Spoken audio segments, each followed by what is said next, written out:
વિદ્યાર્થીઓ સમાંતર શ્રેણીમાં હવે આપણે આગળ વાત કરવી છે તો એક વસ્તુ દરેક વિદ્યાર્થી ખાસ ધ્યાનમાં રાખે. તમને ખબર હશે જ્યારે તમે 9મા હતા ત્યારે જે 10મા સ્ટુડન્ટ હતા એને જે મેથ્સનું પેપર નીકળ્યું હતું લાસ્ટ યર એની અંદર થોડુંક ટફ પડ્યું હતું. એનું કારણ એટલું જ હતું કે એને અન્ય દાખલાની કોઈ પ્રેક્ટિસ. આપણે એ પ્રકારની ભૂલ નથી કરવાની. એટલે પ્રત્યેક વિદ્યાર્થી એક કોન્સેપ્ટ બહુ ક્લિયર રાખે. જે પણ ચેપ્ટર તમે ભણો છો એ ચેપ્ટરને લાગતા વળગતા અન્ય જેટલા પણ દાખલા આવે છે કે જે બધા એક કોન્સેપ્ટ પર આધારિત છે. તમે મેથ્સનો એક નિયમ બહુ પાકો રાખજો, કોન્સેપ્ટ ક્યારેય બદલાતા નથી. કોન્સેપ્ટ એઝ ઇટ ઇઝ હોય, એના બેઝ પર દાખલાની પેટર્ન બદલાય. બાકી તમારી પાસે જે સિલેબસમાં છે કે ભાઈ શ્રેણીનું nમું પદ, શ્રેઢીનું nમું પદ એટલે કે સરવાળાનું nમું પદ, એનાથી બહારનું કંઈ તમને નથી પૂછી લેવાના. પણ તેનો ઉપયોગ કરીને કોઈ પણ વિચિત્ર દાખલો પૂછી શકાય. એટલે આપણને દરેક વસ્તુના કોન્સેપ્ટ ક્લિયર જોઈએ. તમે ભવિષ્યમાં જ્યારે 11th 12th ભણશો, ઇવન કોલેજ કરશો, ત્યારે તમે જે મેથ્સ ભણશો ને એની અંદર કોઈ એવી લિમિટેશન નહીં હોય કે આટલી ચોપડીમાંથી જ પૂછવાનું. હા, તમને ખબર હોય કે આ ચેપ્ટરમાં આટલા ટોપિક છે, ટોપિક વાઇઝ જવાનું હોય. આટલા ટોપિક છે, પછી એ ટોપિકની અંદરથી જે પણ કોન્સેપ્ટ છે, જે પણ ફોર્મ્યુલા છે, જે પણ નોંધ છે, એનો ઉપયોગ કરીને અન્ય કોઈ પણ દાખલો પૂછી શકાય. પણ ત્યારે એ વિદ્યાર્થીઓ પહેલેથી જ ઘડાયેલા હોય છે એ પ્રકારની રીતે સોલ્વ કરતા, એટલે એનો કોઈ પ્રશ્ન નથી. એટલે આપણે એ જ વસ્તુ 11th 12th અને કોલેજમાં કરવાની છે. તો એક વર્ષ વહેલી કરવામાં પ્રશ્ન શું છે, પ્રોબ્લેમ શું છે? એટલે આપણે પહેલેથી ટેવ પાડવાની છે કે તમને જે પણ મટીરિયલ સાથે આપવામાં આવે છે એની વ્યવસ્થિત સ્ટડી કરો. જે ડીપીપી આપવામાં આવે છે એમનેમ નથી આપવામાં આવતી. એનું કારણ એક જ છે કે તમે જે પણ થિયરી ભણો છો, ચેપ્ટરની અંદર જે પણ લેક્ચરમાં ભણો છો, એની તમે જાતે થોડીક પ્રેક્ટિસ કરો. અને આ વસ્તુ કરશો ને પછી તમારી અંદર જ કોન્ફિડન્સ એ પ્રકારનો આવી જશે કે તમને ફેરવીને ગમે એવો પ્રશ્ન પૂછાય, ઇવન એમસીક્યુ ની અંદર કે થિયરિકલ પાર્ટમાં, તમને કોઈ પ્રશ્ન નહીં આવે. એટલે દરેક ચેપ્ટરની પ્રિપેરેશન બહુ વ્યવસ્થિત કરો. એટલે આ ચેપ્ટરનો ટોટલી બુકનો જે પણ પાર્ટ છે કે જે પહેલા જાણવો જરૂરી છે એની તો વાત પૂરી કરી દીધી. હવે આપણા જે કોન્સેપ્ટ ક્લિયર કરે ને એ પ્રકારના અન્ય અમુક દાખલા પણ આપણે સોલ્વ કરવા છે. ધ્યાન આપે તો ભાઈ પ્રશ્ન કર્યો છે 2 અંકની કેટલી ધન સંખ્યાઓ 7 વડે નિશેષ વિભાજ્ય હોય. હા, આપણને જે પૂછ્યું છે ને એ અગત્યનું છે કે એવી સંખ્યાઓ કેટલી મળે, એટલે કે નંબર ઓફ નંબર એટલે સંખ્યા, એની કેટલી ગણતરી થશે. એટલે એવી કેટલી સંખ્યા છે કે જે 7 વડે નિશેષ વિભાજ્ય છે. તો એવી તો અસંખ્ય છે, પણ આપણને પર્ટિક્યુલર શું પૂછ્યું છે, 2 અંકની હોવી. તો હવે આપણે સંખ્યાઓ કાઉન્ટ કરવી છે તો પહેલા આપણને એટલી તો ખબર હોવી જોઈએ ને કે 2 અંકની 7 વડે નિશેષ વિભાજ્ય સંખ્યાઓની પેટર્ન કયા પ્રકારની છે, એના દ્વારા એપી રચાય છે કે નહીં જોઈએ. તો પહેલા તો હું 2 અંકની સંખ્યાઓ લખું. તો 2 અંકની સંખ્યાઓ આપણને બધાને ખ્યાલ હોવો જોઈએ ક્યાંથી શરૂ કરીને ક્યાં સુધી જાય વિદ્યાર્થીઓ. તો 2 અંકની પહેલી સંખ્યા કઈ, 10. એના પછી 11 12 13 14 15 16 17 18 19 20 21 આમ વધતા વધતા 97 98 99 સુધી જાય. જેવું 100 લ્યો એટલે 3 અંકની સંખ્યા છે. ઇવન આનાથી આગળ જાવ એટલે આનાથી આગળની સંખ્યા 9 એ 1 અંકની છે, એટલે લઈ ન શકાય. એટલે 2 અંકની ટોટલ સંખ્યાઓ મેં માર્ક કરી દીધી. હવે આની અંદરથી 7 વડે નિશેષ વિભાજ્ય હોય એવી સંખ્યાની વાત કરીએ તો બોલો 10 એ 7 વડે ડિવિઝિબલ છે, એટલે કે 10 એ 7 વડે નિશેષ વિભાજ્ય છે નહીં. 11 એ 7 વડે નિશેષ વિભાજ્ય છે નહીં. 12 એ 7 વડે નિશેષ વિભાજ્ય નહીં. 13 એ 7 વડે નિશેષ વિભાજ્ય નહીં. પણ જેવું તમે 14 આગળ જાઓ તો 14 એ 7 વડે સ્પષ્ટ નિશેષ વિભાજ્ય છે, એટલે સિલેક્ટ થશે. એ આપણી એપીમાં આવશે. આગળ વધીએ. 15 એ 7 વડે નિશેષ વિભાજ્ય છે નહીં. 16 નહીં. 17 18 19 20 નહીં, પણ 21 7 વડે નિશેષ વિભાજ્ય. 22 નહીં. બોલો ઇવન 99 નહીં, પણ 98 14 ગુણ્યા 7 કરો, આપમેળે શું જનરેટ થાય, 98. એટલે 98 7 વડે નિશેષ વિભાજ્ય છે. 97 નહીં. એટલે આ રીતે આપણને સંખ્યાઓ સિલેક્ટ થાય છે કે ભાઈ 7 વડે નિશેષ વિભાજ્ય હોય તેવી 2 અંકની સંખ્યા. તો શરૂઆત ક્યાંથી થાય, 14. એના પછીની સંખ્યા કઈ, 21. આમ વધતા વધતા અંત ક્યાં થાય, 98. તો જુઓ તો બધામાં ડિફરન્સ કેટલો 14 અને 21 વચ્ચે તફાવત કેટલો 7. હવે 21 પછી સીધું 7 વડે નિશેષ વિભાજ્ય કોણ 28, એના પછી 35, એના પછી 42, એના પછી 49, એના પછી 56. એટલે આપણને ખબર પડે કે બધાની અંદર તફાવત એક સમાન રહે છે, ઇક્વલ ટુ 7 જેટલો રહે છે. એટલે અહીંયા એપી રચાય તો લખું રચાતી એપી. બોલો શરૂઆતનું પદ કયું 14, એના પછી 21, એના પછી 28, આમ આગળ વધતા વધતા ક્યાં સુધી જવાનું 98. હવે આપણને એપી તો મળી ગઈ, પણ આ સંખ્યાઓ કેટલી છે એ કાઉન્ટ કરવાનું ને આપણે. અને ગમે ત્યારે તમને એપી આપીને કેટલી સંખ્યાઓ છે આવો પ્રશ્ન પૂછે, યાદ કરે નોંધ. જે તમને 5.2 ની શરૂઆતમાં લખાવી હતી, an ના 3 ઉપયોગ, એમાંથી એક ઉપયોગ. આખી એપી આપે અને એમ પૂછે કે આમાં કુલ કેટલા પદ છે, તો પણ an નો ઉપયોગ થાય. માટે an ઇક્વલ ટુ આપણી પાસે શ્રેણીનું n મું પદ આપણે ધારી જ લઈએ કે ધારો કે અહીંયા n સંખ્યાઓ છે, તો an ઇક્વલ ટુ 98 થાય. અને an એટલે સૂત્ર શું આ વિદ્યાર્થીઓ, a plus n minus 1 into d 98 લખાય. જ્યાં a ઇક્વલ ટુ ડાયરેક્ટ લખું છું 14 પ્લસ n માઇનસ 1, ડિફરન્સ જો 21 માઇનસ 14 કરો કેટલો આવવાનો 7, તો ઇન્ટુ 7 ઇક્વલ ટુ 98. સાદુરૂપ આપીએ તો 14 plus 7n minus 7 equal to 98. હવે જો તો 14 માઇનસ 7 કેટલું થાય 7 પ્લસ 7n ઇક્વલ ટુ 98 થશે. તો 7 ઇન્ટુ n ઇક્વલ ટુ આ 7 ને આ બાજુ ટ્રાન્સફર કરો આવવાનું 91.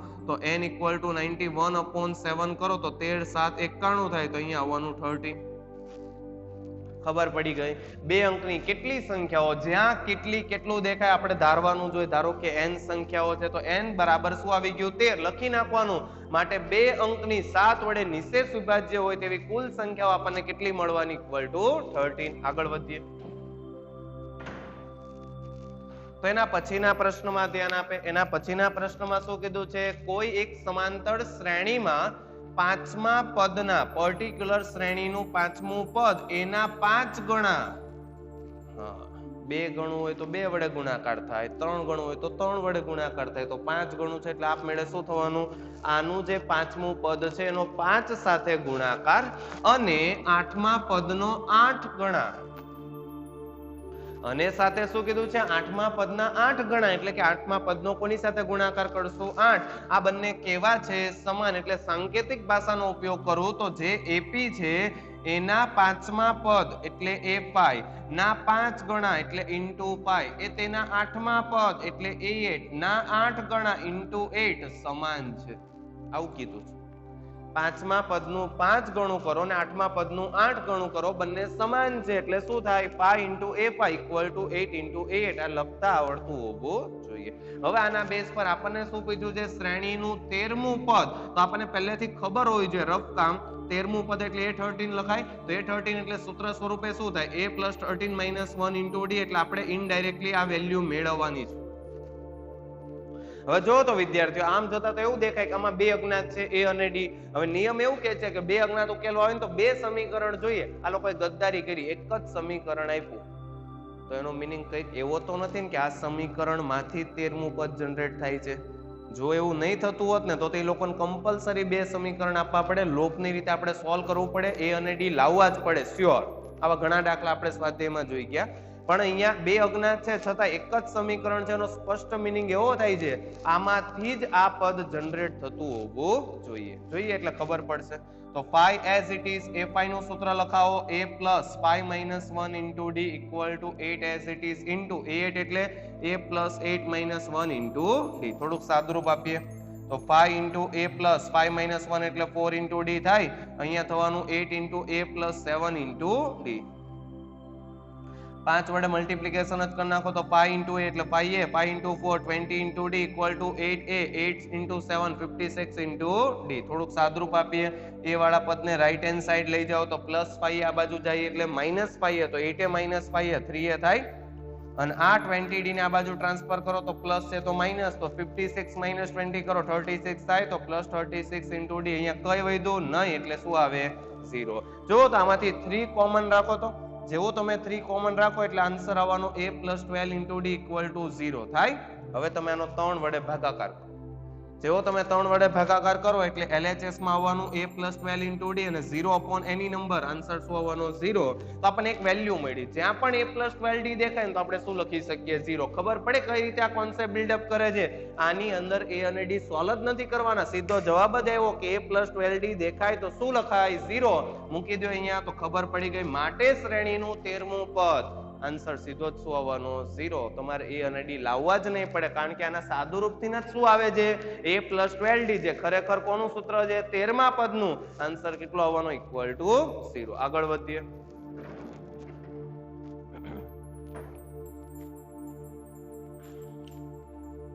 ના પછીના પ્રશ્નમાં શું કીધું છે, બે સમાંતર શ્રેણી છે. પહેલી સમાંતર શ્રેણી 9 7 5 up to આગળ વધે છે. સેકન્ડ નંબરની એપી કઈ છે 15 12 9 આ રીતે આગળ વધે છે. શું કીધું છે, આ બંનેના n માં પદ સમાન છે. એટલે કે પહેલી શ્રેણીનું શ્રેણી સૂત્ર an અને બીજી સમાંતર શ્રેણીનું શ્રેણી સૂત્ર એના માટે કેપિટલ an વાપરશું અથવા એડેશન. તો બંનેના n માં પદ કેવા છે સમાન. તો એક અજ્ઞાત ઉકેલવાનું n અને એક સમીકરણ બને છે. તમને શું કીધું છે, પહેલી જે પણ એપી છે નામ આપું AP1. AP1 માં શું છે 9 7 5. તો આના n માં પદને આપણે દર્શાવીએ an. કોના વડે દર્શાવીએ an. અને જે AP2 છે એના માટે 15 12 9 અને આના માટે લખીએ એડેશન. તો આ લોકોએ આપણને શું કીધું છે કે ભાઈ an એ જ એડેશન છે. બંને શ્રેણીના n માં પદ કેવા છે સમાન. તો હવે ઇનડાયરેક્ટલી પહેલી શ્રેણી જે છે એના માટે મારે સૂત્ર લખવું છે તો હું આવું લખીશ a + n - 1 * d. અને આના માટે થોડુંક અલગ લખવું પડે તો કેપિટલ લેટર વાપરીએ. તો કેપિટલ A પ્લસ શ્રેણીનું n મું પદ, જો પદ કેપિટલ નો આવે. હા, ત્રીજું પદ છે તો એવું ન લખાય સ્મોલ 3. આના માટે કેપિટલ 3. અંકમાં સ્મોલ અને કેપિટલ આવતા નથી એટલે n નું n જ રહે. ખાલી પહેલા પદને કેપિટલ A લખશો ને સામાન્ય તફાવતને કેપિટલ D. તો n - 1 * કેપિટલ D વેલ્યુ મૂકી દઈએ. તો પહેલી એપી માટે a કેટલું જો તો વિદ્યાર્થીઓ કેટલું આવવાનું 9 + n - 1. ડિફરન્સ કેટલો જોઈ લ્યો, અહીંયાથી 7 - 9 કરો આન્સર કેટલો આવે -2. એટલે અહીંયા આવશે -2 ઇક્વલ ટુ બીજી એપી માટે કેપિટલ A એટલે કોણ 15 n - 1. આના માટે ડિફરન્સ જો તો 12 - 15 કેટલો આવવાનો -3 થાય. હવે સાદુરૂપ આપીએ તો 9 -2 વડે મલ્ટીપ્લિકેશન કરો તો -2n - +2 = 15 -3n વડે મલ્ટીપ્લિકેશન કરો તો -3n - +3 થાય. એટલે અહીંયા થવાનું 9 + 2 11 - 2n = 15 + 3 = 18 - 3n. એક બાજુ n વાળા પદ ભેગા કરીએ તો આ -3n ને આ બાજુ ટ્રાન્સફર કરો તો પ્લસ થાય તો 3n - 2n = આ બાજુ કોન્સ્ટન્ટ ને ટ્રાન્સફર કરો તો 18 as it is +11 આ સાઈડ જાય એટલે શું થાય -11. થોડુંક સાદુરૂપ આપીએ તો 3n - 2n કેટલું થાય n - 11 કેટલું આવવાનું = 7. તો ખબર પડી ગઈ જ્યારે બંનેના n માં પદ સમાન થશે તો ખરેખર n બરાબર કોણ હશે 7. એટલે પહેલી શ્રેણીનું 7મું પદ મેળવો, બીજી શ્રેણીનું 7મું પદ મેળવો, બંને સમાન થાય. જો પહેલું પદ સમાન નથી, બીજું પદય સમાન નથી, ત્રીજું પદય સમાન નથી, પણ એક સ્થિતિ એવી આવે છે અને ક્યારે આવે છે 7મા પદ આગળ કે કહેવા માંગે છે કે n = 7 લેતા AP નું 7મું પદ મેળવો, AP1 નું 7મું પદ મેળવો, AP2 નું 7મું પદ મેળવો. બંનેના 7મા પદ કેવા આવવાના છે સમાન. અને આવી વેલ્યુ કઈ આવવાની n = 7. તો તેના પછીના પ્રશ્નમાં શું કીધું છે, એક સમાંતર શ્રેણીનું n મું પદ an = 5 - 6 * n છે. તો તેના પ્રથમ n પદનો સરવાળો. જો આપણી પાસે થિયરીને આધીન આવું સૂત્ર છે કે જો આપણને કોઈ Sn આપે, જો an પૂછે તો an = સીધું જ Sn - Sn - 1 આ સૂત્ર આપણી પાસે છે. ટોટલી રિવર્સ કામ કરવાનું છે. તમને શ્રેણી સૂત્ર આપેલું છે an અને પ્રથમ n પદનો સરવાળો એટલે Sn પૂછેલું છે. હવે આટલું તો સ્વાભાવિક છે કે an નું સૂત્ર n સ્વરૂપે છે એટલે Sn નું સૂત્ર n સ્વરૂપે જ મળવાનું છે. બરાબર, અજ્ઞાત n રહેશે જ એ આપણને ખબર છે. મેળવવાનું શરૂ કરીએ. જો એકદમ સરળ. Sn ના આપણી પાસે ટોટલ બે સૂત્ર છે. કયા? એક છે n/2 a + l. l એટલે અંતિમ પદ, એનું n મું પદ કહી શકો એટલે an. અને બીજું છે n/2 (2a + n - 1 * d). હવે તમે જુઓ તો તમારી પાસે an પહેલેથી છે એટલે ઇનડાયરેક્ટલી આ છે. તો કયું સૂત્ર આપણે વાપરશું જ Sn પહેલું સૂત્ર. અમે તમને કીધું એમ Sn માટે n તો રહેવાનો જ છે, અજ્ઞાત માત્ર કોણ a. એ મેળવવું કેટલું સરળ. જો તો an તમને આપી દીધું 5 - 6 into n, તો જો મારે પ્રથમ પદ મેળવવું છે તો n બરાબર શું મૂકવું પડે? 1 મૂકી દો તો 5 - 6 આન્સર શું આવવાનો? -1. એટલે એકદમ સરળ પ્રશ્ન. પણ જો તમે આ રીતે જાઓ તો તમારે ઓલરેડી બીજું ત્રીજું પદ મેળવવું પડે, સામાન્ય તફાવત મેળવવો પડે, મૂકીને સાદુરૂપ આપવું પડે. પણ તમારે આ રીતે વિચારાય કે આપણી પાસે પહેલેથી લાસ્ટ ટર્મ તો છે, n નું પદ તો છે જ, n પણ છે, તો અજ્ઞાત માત્ર કોણ છે? એ એટલે કોણ? પ્રથમ પદ. કઈ રીતે મળે? n = 1 મળી ગયું. મૂકી દો. માટે સીધું જ સૂત્ર વાપરીએ તો Sn = શું આવે? n/2 (a + l). જ્યાં l એટલે કોણ હોય વિદ્યાર્થીઓ? અંતિમ પદ એટલે an. n/2 as it is. a એટલે -1 પ્લસ an કેટલું છે? 5 - 6 into n. સાદુરૂપ આપીએ તો n/2 5 - 1 4 - 6 into n. હજી આમાંથી 2 કોમન કેન્સલ, બરાબર? કારણ કે આ બંનેમાંથી 2 કોમન આવે ને, તો જેવું તમે 2 કોમન લેશો એટલે અંદર કોણ વધે? 2 - 3n વધે, અને આખાના છેદમાં 2 કોમન કેન્સલ. n વડે ગુણાકાર કરો તો આન્સર આવવાનો 2n - 3n². આ આપણને શું મળી ગયું? Sn. એટલે એકદમ સરળ. પણ હા, આપણને થિયરી ને નોંધ ખબર હોય છે. an આપેલું છે, ખાલી એ જ ઉકેલવાનું હતું, અને એ ઉકેલવું એટલે n = 1 મૂકીને સાદુરૂપ આપી દો તો Sn કેટલું આવવાનું? 2n - 3n². આગળ વધીએ. એના પછીના પ્રશ્નમાં શું કીધું છે? એક સમાંતર શ્રેણીના n પદો, 2n પદો અને 3n પદોના સરવાળા અનુક્રમે S1 S2 S3 છે. આને થિયરીનો ઉપયોગ કહેવાય. આપણને અત્યાર સુધી એક હેબિટ પડી ગઈ હોય કે n પદનો સરવાળો કે ને એટલે કમ્પલસરી આપણે n જ વાપરીએ, પણ આપણે ગોખવા જઈએ ને એટલે જ અટવાઈએ. કોઈક જગ્યાએ આપણને એમ કીધું હોય ને m પદનો સરવાળો, તો આપણે શું કરવું પડે? જ્યાં n હતું ને ત્યાં બધે m મૂકવું પડે. કોઈ આપણને એમ કે ને p પદનો સરવાળો, તો જ્યાં n હતું ને ત્યાં p મૂકવું પડે. એટલે આખું સૂત્ર p સ્વરૂપે જાય. જો મારું સૂત્ર લખવું હોય તો એવું થાય p/2 n/2 નહીં, p/2 (2a + p - 1 into d). આના માટે સૂત્ર લખવું હોય તો લખવું પડે m/2 (2a + m - 1 into d). એટલે જે સ્વરૂપ આપે ને એ સ્વરૂપે તમને સૂત્ર લખતા આવડતું હોવું જોઈએ. જેમ કેમ તમને 10 પદનો સરવાળો કે તો તમે n = 10 મૂકો કે નહીં? 5 પદનો સરવાળો કે તો n = 5 મૂકો કે નહીં? એમ તમને જ્યારે m પદનો સરવાળો કે તો n = m મૂકવાનું. તમને એમ કે t પદનો સરવાળો તો n = t મૂકવાનું. એ સ્વરૂપે સૂત્ર લખાવવું જોઈએ. અહીંયા તમને 3 ભાગ આપ્યા છે. S1 કોણ છે? જો હું લખું સાંકેતિક ભાષામાં, ધ્યાન આપે. S1 માટે એ લોકો એવું કીધું છે પ્રથમ n પદનો સરવાળો એટલે n જ આવે. S2 માટે એ લોકોએ શું કીધું છે? 2n પદનો સરવાળો એટલે n નહીં આવે, 2n આવશે. શું આવવાનું? 2n. ધારો કે અહીંયા n = 5 લઈ લો તો એવું થયું કે 5 પદો, 10 પદો અને 15 પદો. તો તમે S1 માટે અહીંયા n = શું મૂકત? 5, અહીંયા 10 અને અહીંયા શું લખત? 15 લખત કે નહીં? એટલે અહીંયા n હતો એની જગ્યાએ વ્યાપક શું લખશું? 2n. અને S3 એટલે શું છે? પ્રથમ 3n પદનો સરવાળો એટલે S3n લખવાનું. આનો મીનિંગ સ્પષ્ટ કરે. આના માટે ઓરિજિનલ સૂત્ર જ આવવાનું, પણ આના માટે જ્યાં n દેખાય ને શું લખશું? 2n. અને આના માટે જ્યાં n દેખાય ત્યાં શું લખશું? 3n. પહેલા 3 3 ના સૂત્ર લાવશો અને પછી જે આપણને સાબિતી કીધી છે એ વસ્તુ સાબિત કરવી છે. જોઈએ અહીંયા તે S1 નું સૂત્ર Sn ના સ્વરૂપે એટલે n/2 (2a + n - 1 into d) લખાય as it is. આ કોણ મળી ગયું? S1. આગળ વધીએ S2. તો S2 એટલે S2n. આનો સ્પષ્ટ મીનિંગ જ્યાં પણ n દેખાય ને 2 લખો તો 2n/2 (2a + ફરીથી n આવ્યો નહીં, 2n લખી નાખો, 2n - 1 into d. આ આપણને મળી ગયું S2. આગળ વધીએ. હવે વાત કરવી છે S3. તો S3 એટલે 3n પદનો સરવાળો, તો જ્યાં n દેખાય ત્યાં 3n લખો તો 3n/2 (2a + 3n - 1 into d). તો 3 3 તો આપણને મળી ગયા છે. હવે આપણે જુઓ તો RHS થી LHS પર જવું જોઈએ કે LHS પરથી RHS? જો સાબિતીનો નિયમ હોય. હવે તમે ભંગારીઓ LHS થી શરૂ કરો કે તમે નક્કી જ કરીને ગયા આપણે તો ગમે એમ થઈ જાય, ડાબી બાજુથી જમણી બાજુ સાબિત કરવાની. દર વખતે એવું કરવા જ બેસવું નહીં, અઘરું પડે.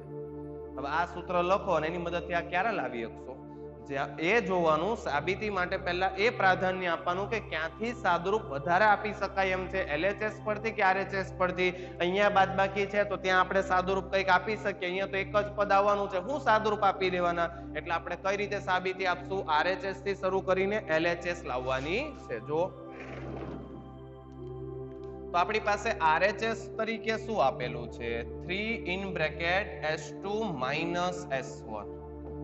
ચાલો S2 ની જગ્યાએ જે પણ આપણી પાસે સૂત્ર છે એનો ઉપયોગ કરીએ તો શું લખાય 2n/2 in bracket 2a plus 2n minus 1 into d minus S1 એટલે શું લખાય વિદ્યાર્થીઓ n/2 in bracket 2a plus n minus 1 into d લખાય.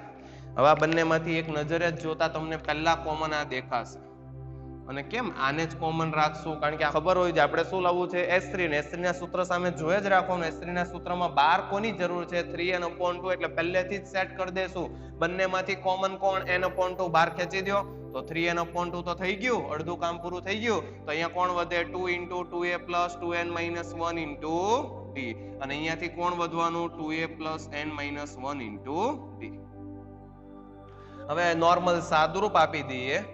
જો તો 2 * 2a 4a + 2d * 2n - 1 minus વડે મલ્ટીપ્લિકેશન એટલે -2a - d * n - 1 થશે.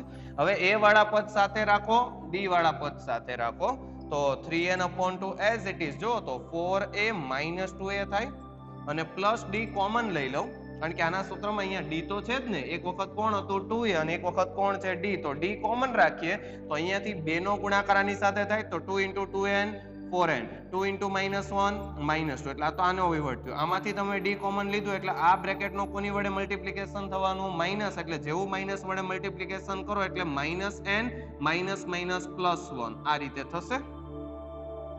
તો જો તો થયું શું 3n/2 in bracket 4a - 2a કેટલું થાય વિદ્યાર્થીઓ 2a * d 4n - n 3n -2 + 1 -1 લે આ તો કંઈક જોયેલું લાગે છે. જો 3n/2 in bracket 2a + 3n - 1 * d આ ઇનડાયરેક્ટલી કોણ છે S3 એટલે કે LHS. સાબિત થઈ ગયું RHS = LHS. પણ જો તમે આ ત્રણ સૂત્ર જ ન લખી શકો તો કઈ સાબિત કરી શકવાના નથી. એટલે આ કોન્સેપ્ટ ક્લિયર રાખે.